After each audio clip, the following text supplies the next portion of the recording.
Hello, my name is Tomás Brantmayer. I'm a Chilean composer. I'm 29 years old. I'm a study composition here in Chile at the Catholic University. And currently I'm studying a Master of Composition at the Royal College of Music with Kenneth Hesketh. Could you tell us something about your piece, The Tomb of Purcell? For that workshop, I write that piece, The Tomb of Purcell.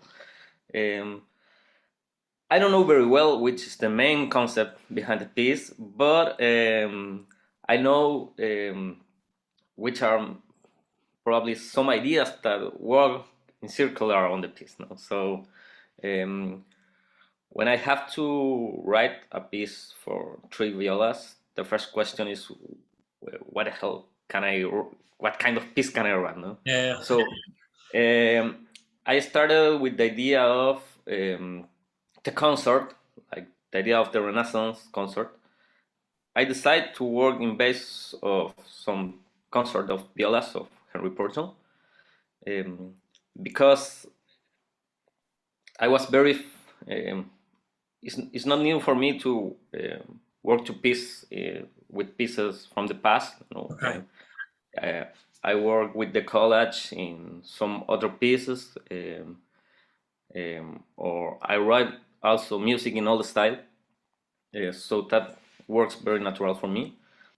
I make a little research around the idea of the concert, like an expression of the human voice. No, the concert is like a instrumental group that appears in the music, trying to make an imitation of the human voice. Okay. So in that sense, the human of the music, the voice of the musicians, it becomes a central element of my piece.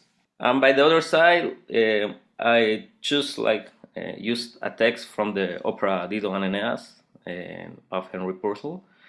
In relation, that is a text that speak about the dead, and I make the relation with the idea of the tomb like this kind of tribute that make the musicians, the old musicians of the Baroque, like the tomb of Couperin, this kind of pieces, to make a kind of homage to the British composer. No, so I think these two ideas are present in the piece, like the idea of the dead, the idea of the past of the time, the relation of our time with the Baroque time and the Renaissance time, and the idea of the thing like a new instrumental, a new way to make speak the instruments, as well that we have a new way to talk and express with our voices. So do you mean with that, with like the color of the instruments that you explore throughout it, something like this? Yes, of course. Like this kind of noise with the instrument or sounds that are not like harmonic sounds. Yeah. Are also related with some, for example, guttural sounds. Okay. I'm not sure. Sounds of the voices, like on the troll and this kind of sounds. No, so I try to establish a relation between all the sounds of the viola and the sounds of the human voice. No? Yeah. Good. What I liked with the piece is this mix of the old and the new, and somehow you had this clear picture that would become a bit blurred. You'd lose it in the sort of technique and the texture of the sound, and then it would come out again into the old. So I think always it was moving. It was very fluid throughout these styles, I think. Yes, I have like a very visual perception about that. No, for example, I start to write with the score of person in front of me. Yeah. You make lines, paint again like older picture. So Yeah. obviously, one of the challenge of make a piece like that is make a balance between Purcell or the language of the Baroque and my own, Yeah. my personal experience within Yeah. that. And do you feel satisfied with what you found in the end, the balance? Yes, yes. It's very difficult, to say if I'm satisfied with a piece. I think it's necessary to pass more time, and For sure, yeah. but I'm very happy. I'm very happy with the result. I'm very happy with the work that you do, and hear your voices, the different voices, and I think that's very beautiful because express also a more human dimension of us, like not just the instrument here, the voice. It it makes that um, every performance of the piece it will be more special because you have the person and the memory of the person that played. Yeah, yeah, it's true. And it's always interesting for me when a composer writes for you to sing or to speak, because of course we're not professional singers. So always this brings something quite unique as well, I think. I think the most important is like the expressive and performatic Yeah. aspect. No, more than have a very very beautiful voice. The piece doesn't work, for example, for three violas and three singers. No, No, no. that is not idea. No, so I like that because okay, you are playing very well and playing with a very beautiful song, but you are singing like a normal person. This I like very much. And also, I think on a personality side, I think you really see the personality of each person somehow in the singing. Yes, yes, absolutely. And you can see when something is more shy, for example, or more expressive, or like even, for example, also the different kind of pronunciation, the different kind of English. Yeah. Well, in that case, okay, Megumi is a woman, no, and there is like, two men, and Yeah. all these kind of things are very interesting. A time ago, I make a piece where the orchestra, the members of the orchestra and a symphonic orchestra have to sing also. Both of them are very, very, very out of tune, and I like it very much because you can see they play very well again, but it expressed like, it's. I think it showed me for me like a way. No, I don't know. Again, more human for in relation with the music, Yeah. Because of course we're always searching for this perfection, and in the imperfection is something really special. Absolutely. So I think that's where something magic can happen, And absolutely. yeah. And I mean, you were one of the few composers who, unfortunately, we couldn't meet in person in the end because of the geography, you being in Chile. So I guess for you was a bit more of an unusual experience not to be working with us. I imagine you're more used to being with the musicians. The most of my experience as composer has been in Chile, So Yeah. Usually I work, face to face with the musicians. But anyway, we have this moment of the workshop before the final recording, and also I think it's always like a good challenge for the composers to have this distance with the performers because it talks about if your score is effective or not. No, so but anyway, the moment of the workshop, it was very. It makes me be more clear in relation with what I want with the piece. Yeah. Yes. Very clear. Yes. And I come back to London in March. So so I hope maybe one day it will be a second performance of this. We hope so. Yeah, this is really the aim now. Is how do we start to play it in public? And I think we just have to be patient with the world. And but I'm sure soon we will play all the pieces live. I'm sure. Great, and I will be very happy to can listen to the piece alive. Live. It will be great. So thanks so much for your time, and thank you so much for your piece. No, thank you very much to you, Paul, and Megumi, and Jack also. So I'm Yeah, very happy to be part of this project. it's great. It's great. So the premiere will happen on the 1st of January. Great. And we hope to see you soon. Yes, yes. A happy way to start the new year, no? Yes, Wait to start. definitely. Okay, thanks so much. Thank you, Paul. Take care.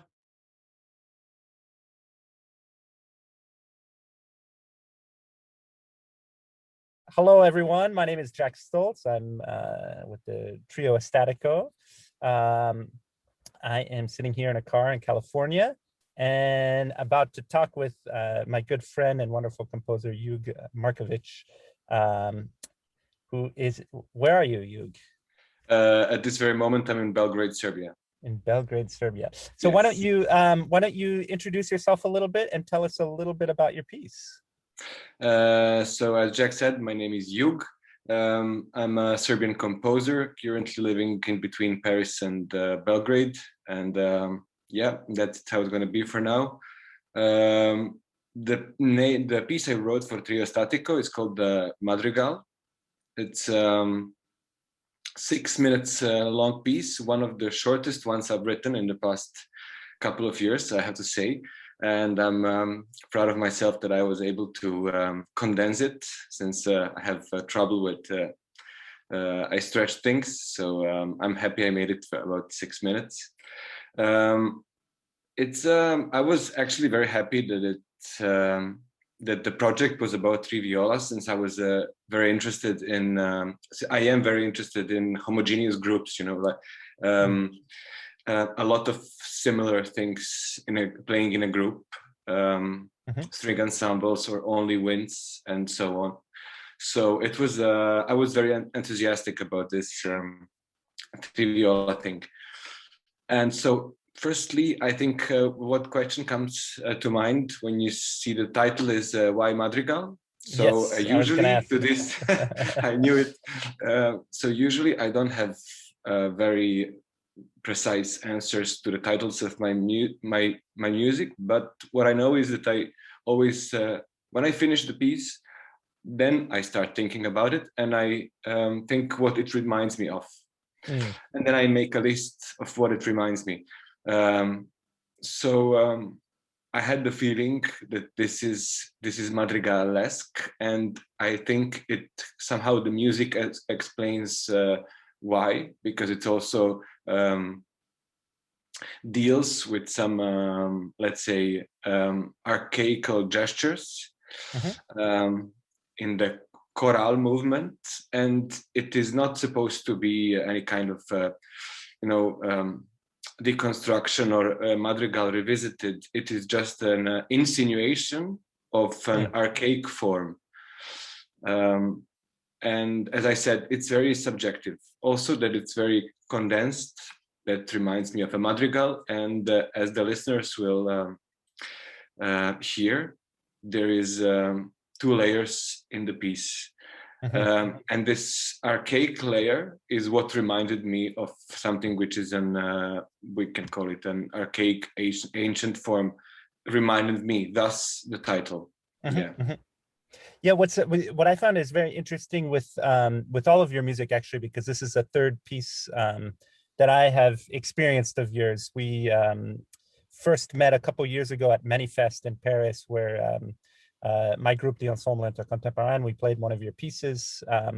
Is it Chamber Symphony No. 1 is the name of the piece? Chamber Concerto. Chamber Concerto. Number two. Chamber yes. Concerto number 2.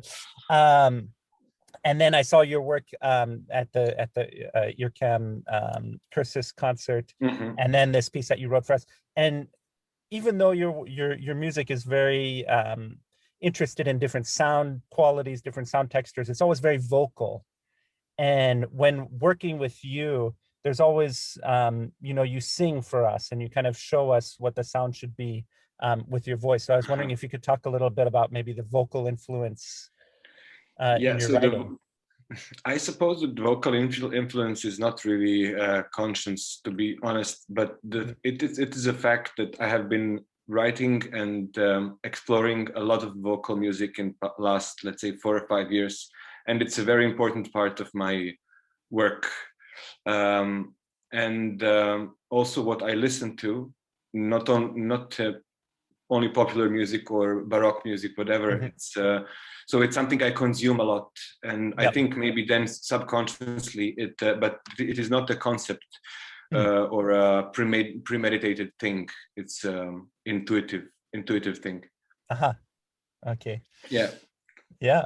Nice that you mentioned. I was never really aware that I'm singing during rehearsals or explaining in this way, because I'm just trying to find the best way to to share with Yes. So maybe that brings me to my second question, which was how you found the collaborative process of working with 3 violists, of working with the trio, and you know, if you could just tell us a little bit very briefly about that experience. Sure. Well, it was the collaborative process was great and very important for me, because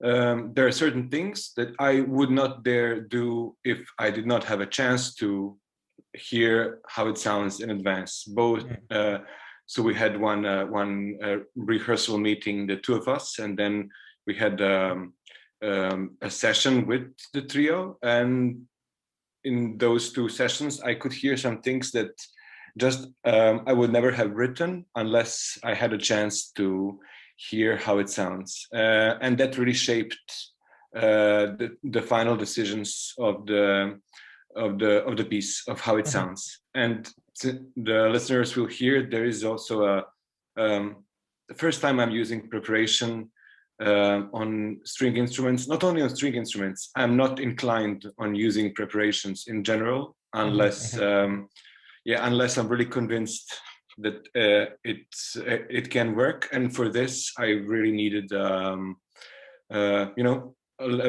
experience with the performer and with an instrument, trying out things. And I'm really happy how that went, because then I was sure about what to do next. Fantastic. Yeah. So in a way, is this 2 layers that you know and that the listeners will hear. It's in my head I had a really clear picture, but trying out different let's say different mutes on different notes on the strings and the timbre of the sound. It's something that you don't encounter so often, and you need to try on spot. And the second thing also is that I am interested in juxtaposing aesthetics in one music, and that is really not new for this piece. It's it's thrilling for me to work with different sound worlds, and some of them I can have them clearly in my head, but in this case for the madrigal, I needed to hear in person how it fits together, those two worlds, that I'm juxtaposing, let's say. So the collaborative process was 100% successful as far as I'm concerned. Wonderful. Well, thank you so much, Jug. We are very much looking forward to the premiere of your piece. Yes, stay tuned, everyone. Yeah, absolutely. Absolutely. I'm looking forward to it too. Thank you very much. Thank you, Jack.